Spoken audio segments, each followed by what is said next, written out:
বাস্তব জগতে সংখ্যা গণনার প্রয়োজনের তাগিদে আমরা 1, 2, 3, 4 ইত্যাদি সংখ্যাগুলো ব্যবহার করি। এই 1, 2, 3, 4 ইত্যাদি সংখ্যাগুলিকে আমরা বাস্তব সংখ্যা বলি। এই 1, 2, 3, 4 এগুলিকে আমরা স্বাভাবিক সংখ্যা বলি। 0 কিন্তু স্বাভাবিক সংখ্যা নয়।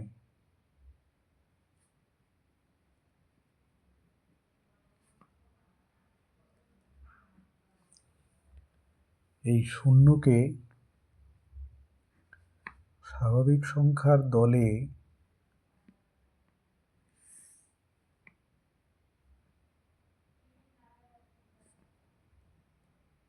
রাখলে আমরা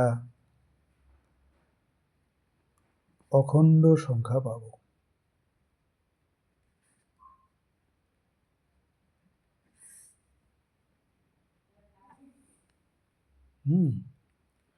তাহলে বলতেই পারি শূন্য স্বাভাবিক সংখ্যা নয়। শূন্যকে স্বাভাবিক সংখ্যার দলে রাখলে আমরা অখণ্ড সংখ্যা পাব। এবার তাহলে মূলদ সংখ্যা সম্পর্কে জেনে নেই। যে সকল সংখ্যাকে p/q আকারে প্রকাশ করা যায়, যেখানে p ও q পূর্ণ সংখ্যা এবং q ≠ 0, তাদের অমূলদ সংখ্যা বলে। যেমন 5/7, 8/9, 7/13, 5/7। শূন্য একটি মূলদ সংখ্যা, কারণ শূন্য সমান সমান লেখা যায় 1/0/1 equal 0/2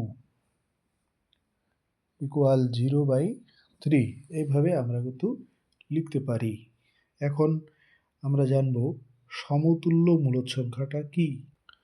ধরো 1/2 একটি মূলদ সংখ্যা, একে যদি 2 দিয়ে গুণ করা যায় তাহলে 2 একে 2, 2 দুগুণে 4।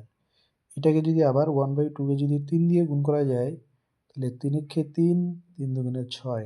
একে যদি 4 দিয়ে গুণ করা যায় 4 একে 4, 4 দুগুণে 8। তাহলে এই যে এই সংখ্যাগুলো আছে এগুলো হচ্ছে সমতুল্য মূলদ সংখ্যা। এবার তাহলে আসি একটি অঙ্কে। 1 ও 2 এর মধ্যে 6টি মূলদ সংখ্যা দেখাও। তাহলে এটা আমরা এভাবে করব। প্রথমে আমরা যা থাকবে তারপরে 0.1 দিয়ে করব। 1.1, 1.2, 1.3, 1.4, 1.5, 1.6, 1.7, 1.8, 1.9 এভাবে আমরা লিখতে পারি। তাহলে এই দশমিকের জন্য একটা 1, তারপরে একটা ঘর আছে বলে 0। তাহলে 11/10 হলো। একইভাবে 12/10, 13/10, এটা হবে 14/10, 15/10, 16/10, 17/10, তারপরে আসবে 18/10, তারপরে আসবে 19/10। তাহলে এইভাবে আমরা সংখ্যাগুলো বের করি। তাহলে আমরা লিখতে পারি উত্তর, এখান থেকে যে কোনো 6টি আমরা লিখলেই হয়ে গেল। তাহলে আমরা উত্তরটা এইভাবে লিখতে পারি। 11/10, 12/10, 13/10, 14/10, 15/10।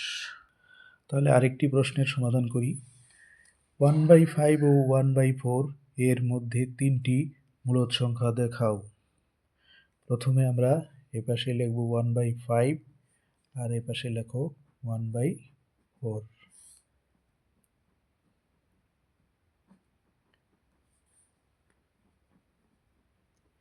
এটার যে হর আছে 4, এটার সাথে 4 দিয়ে গুণ করব, আর এটার হর যে 5, এটার সাথে গুণ করব। কেন?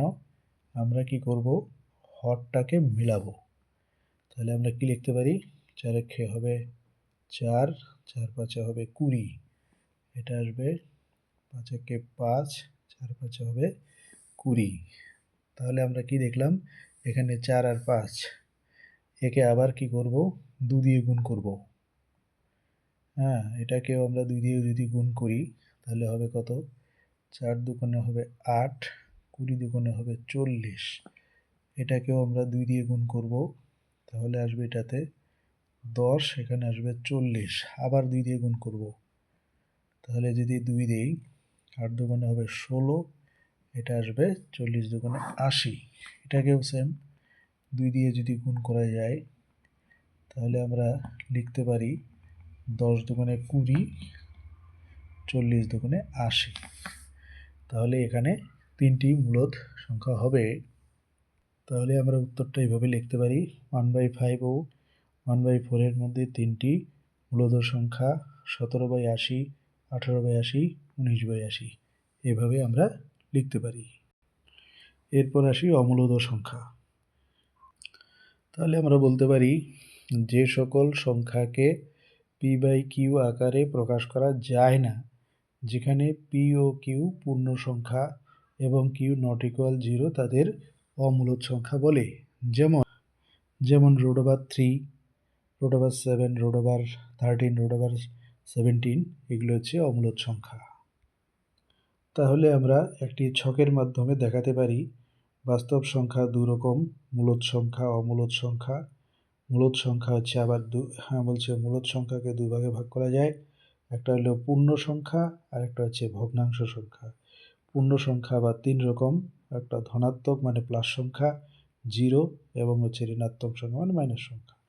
ভগ্নাংশকে আবার 2 ভাগে ভাগ করে দিতে পারি, একটা প্রকৃত ভগ্নাংশ আর একটা অপ্রকৃত ভগ্নাংশ। প্রকৃত ভগ্নাংশ হচ্ছে যে ভগ্নাংশের লব ছোট হর বড় তাকে আমরা প্রকৃত ভগ্নাংশ বলি, আর যে ভগ্নাংশের লব বড় হর হচ্ছে ছোট তাকে আমরা অপ্রকৃত ভগ্নাংশ বলি। তাহলে আজকে এই পর্যন্তই। পরবর্তী কোনো ভিডিওতে আবার দেখা হবে।